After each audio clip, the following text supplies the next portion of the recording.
সাতক্ষীরায় যেতে চাই, সেখানে আছেন আমাদের সহকর্মী রিয়াজ রায়হান। রিয়াজ, দুপুর পর্যন্ত এখানে কত শতাংশ ভোট পড়লো? সাতক্ষীরার সার্বিক চিত্রটা একটু বলবেন, কি অবস্থা দেখলেন সকাল থেকে, কতটা নির্বিঘ্নে তারা ভোট দিতে পারছেন? সাতক্ষীরা এখানে প্রায় 609টি কেন্দ্রে প্রায় 18 লাখ ভোটার তাদের ভোটাধিকার প্রয়োগ করছেন আজকে।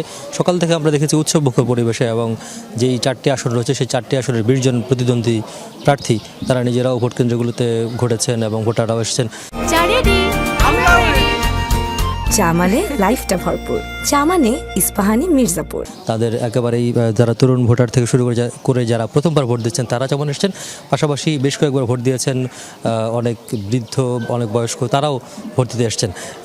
এইটি যে কেন্দ্রে এসছি আমি, সেই কেন্দ্রটি হচ্ছে দক্ষিণ ফিংড়ি সরকারি প্রাথমিক বিদ্যালয়। এটি সাতক্ষীরা সদর এলাকায়।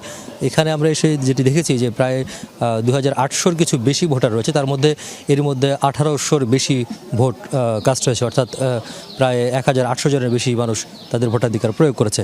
তার মানে আমরা শতাংশ যদি হিসাব করি তাহলে 66.17 বা এই ধরনের কাছাকাছি, অর্থাৎ প্রায় 65% বেশি ভোট এখানে পড়েছে। এর আগে আমরা বেশ কয়েকটি কেন্দ্র ঘুরেছি, সেই একেবারে যদি আমি বলি যে তালা থেকে শুরু করে কলারোয়া, তালা, সদর, আরও দু একটি উপজেলা আমাদের যাওয়ার সুযোগ হয়েছিল। প্রায় প্রত্যেকটি কেন্দ্রে একই অবস্থা। দুপুর 12টা পর্যন্ত যখন 4 ঘন্টা হয়, তখন আমরা 4.5 থেকে 5 ঘন্টার মধ্যে আমরা যেটি দেখেছি যে বিভিন্ন এলাকায় প্রায় 40 থেকে 45% ভোট কাস্ট হয়েছে, যা অর্থাৎ যারা ভোটার তারা ভোটাধিকার প্রয়োগ করছেন। তবে এটি উল্লেখযোগ্য বিষয় রয়েছে যে পুরুষদের তুলনায় নারী ভোটারের সংখ্যা আমরা বেশি দেখেছি, এবং নারী ভোটারের ভোট প্রদানের হারও অনেক বেশি হয়েছে।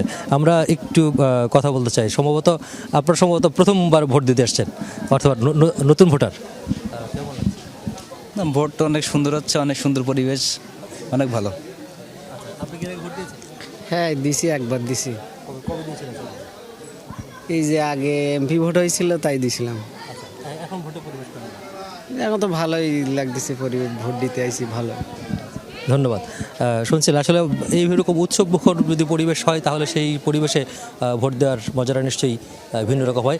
একটি কথা বলে রাখি, এই কেন্দ্রে কিছুক্ষণ আগে, অর্থাৎ ঘন্টা 2 আগে একজন ব্যক্তি কিছু নমুনা ব্যালট নিয়ে এসেছিলেন, তাকে কিছুক্ষণ আটক রেখেছিলেন সেনাবাহিনী, তারপর অবশ্য মুচলেকা দিয়ে ছেড়ে দেওয়া হয়েছে।